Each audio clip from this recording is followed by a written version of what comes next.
Hi வணக்கம் உறவுகளே. Morning tiffin தான்ப்பா செய்ய போறேன். பார்த்து ஹெல்த்தியா பண்ணலாம்னு சொல்லிட்டு ராகி சேமியா தான் எடுத்திருக்கேன். இந்த ராகி சேமியா வச்சு ராகி உப்புமா தான் பண்ண போறேன். வாங்க என்னுடைய ஸ்டைல்ல எப்படி செய்யலாம்னு பார்க்கலாம். இந்த ராகி சேமியாவை நம்ம கொஞ்சம் நெய் போட்டு வறுத்துக்கலாம்ப்பா. இது வறுத்து செய்ய சொல்லாத ராகி சேமியா ஒன்னோட ஒன்று ஒட்டாம உதிரியா வரும். அதுக்காக தான் கொஞ்சம் நெய் போட்டுட்டு இதை அப்படியே ரோஸ்ட் பண்ணிக்கலாம். அப்படியே சிம்ல வச்சிருக்கேன். ரோஸ்ட் ஆகிறதுக்குள்ள இந்த பக்கமும் ஒரு கடாய் வச்சு ஆன் பண்ணியிருக்கேன். இதுல நம்ம தாளிப்பு கொடுத்துக்கலாம். இது ராகி சேமியா அனில் பிராண்டு தான்ப்பா நான் எடுத்திருக்கேன். இதில் வந்து 1.5 கப்பு எடுத்திருக்கேன். இது அரை பேக்கெட்டு, அதுக்கான அளவு தான் இப்போ நான் எடுத்து வச்சிருக்கிறது எல்லாமே. தாளிக்கிறதுக்கு கடாய் வச்சுட்டோம்ப்பா. கடாய் சூடாயிடுச்சு. எண்ணெய் ஊற்றிக்கலாம். எண்ணெய் காஞ்சிடுச்சு. கடுகு போட்டுக்கலாம். இதே சொல்லவே இந்த 1/2 ஸ்பூன் கடலைப்பருப்பு எடுத்திருக்கேன். அதையும் போட்டுக்கலாம். நம்ம போட்ட கடலைப்பருப்பு செவந்துருச்சு. இந்த நேரத்தில் ஆனியன் போட்டுக்கலாம்.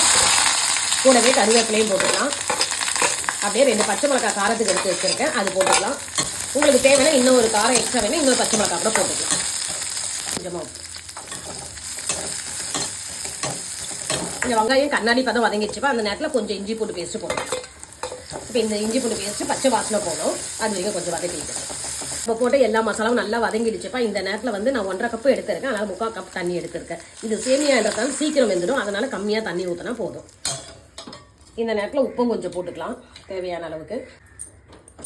இப்போ இந்த தண்ணி நல்லா கொதிக்கணும்.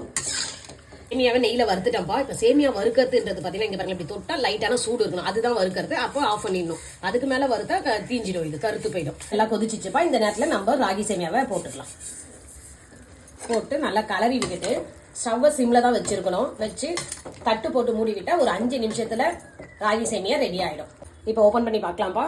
பார்த்தீங்கன்னா சூப்பரான ராகி சேமியா ரெடி ஆயிடுச்சு. நல்லா ஹெல்த்தியான ஃபுட்டு சட்டுன்னு செஞ்சிடலாம். இப்போ இந்த ராகி சேமியாவை எடுத்து நம்ம தட்டில் வச்சுக்கலாம். இந்த சேமியா பார்த்தீங்கன்னா ரொம்பவே ஹெல்த்திப்பா.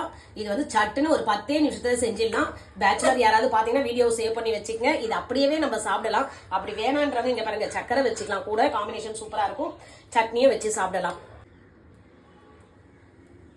நம்ம வீட்டில் மார்னிங் பிரேக்ஃபாஸ்ட் சூப்பராக ஹெல்த்தியாக ரெடியாக இருக்கு. சுட சுட ரெடியாக இருக்கு. வாங்க உறவுகளே சாப்பிடலாம்.